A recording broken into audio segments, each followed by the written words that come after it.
ये क्या है यार, तमाशा है। जिस माँ बाप ने दुआई मांग मांग कर और तड़प तड़प कर और तकलीफ उठा उठा कर तुमको पाला, तुम अपनी थोड़ी सी ख्वाहिश पूरी करने के लिए माँ बाप को कत्ल करोगे। तुम्हारे घर में छोटे बहन भाई तो होंगे, 6 महीने के, 7 महीने के, साल के, तो आप बोलोगे हाँ अरे देखो तुम्हारे माँ बाप का इनको पालने में क्या हाल है, तुम 1 घंटा अपने छोटे भाई बहन को नहीं संभाल सकते हो। इसी तरह एक वक्त था तुम भी छोटे थे, 3 माह, 4 माह, 5 माह, साल, 15 महीने की तुम्हारी भी उम्र थी, 2 साल की तुम्हारी भी उम्र थी। तुम भी इसी तरह माँ बाप को सताते थे, इसी तरह तुम घर में खड़े खड़े पेशाब कर दिया करते थे, इसी तरह तुम भी खाने पीने की चीजों को उलट पुलट करके फेंक दिया करते थे, इसी तरह तुम भी रात में 3-3 दफा उठकर अपनी माँ को जगाया करते थे, इसी तरह तुम भी बीमार होते थे, इसी तरह चीखो पुकार करते थे। तुम्हारे पेट में दर्द होता था, तुम बोल नहीं सकते थे, तुम्हारे मुंह में दर्द था, तुम बोल नहीं सकते थे, तुम्हारे सर में दर्द था, तुम बोल नहीं सकते थे, तुम्हारे पाँव में तकलीफ थी, तुम बोल नहीं सकते थे, तुम्हें सर्दी लगती थी, तुम बोल नहीं सकते थे, तुम्हें गर्मी होती थी, तुम बोल नहीं सकते थे, तुम्हें भूख लगती थी, तुम बोल नहीं सकते थे। मगर तुम्हारे माँ बाप जब तुम बोल नहीं सकते थे तब भी तुम्हारी बोली समझते थे।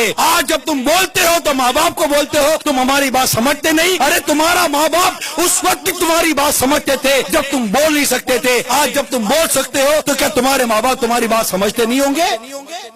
समझते हैं। अरे तुम नहीं समझते तुम्हारे माँ बाप तुम्हारे बारे में क्या भला चाहते हैं।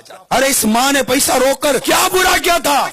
अपने माँ बाप की कदर करना सीखो, अपने माँ बाप का अदब और एहतराम करना सीखो। अगर माँ बाप को नाराज करके मर गए, यकीन मानो मर जाओगे। माँ बाप को सताने की ऐसी सजा है, किताबों में लिखा है कि कई गुनाह जिनकी सजा अल्लाह ताला क़यामत के दिन के लिए उठा रखता है, मगर माँ बाप को सताने की सजा, माँ बाप को नाराज करने की सजा ऐसी है कि अल्लाह ताला आखिरत में तो देता ही देता है, दुनिया में भी इसकी सजा के नजारे नजर आते हैं। तबाह बर्बाद हो जाते हैं माँ बाप को सताने वाले।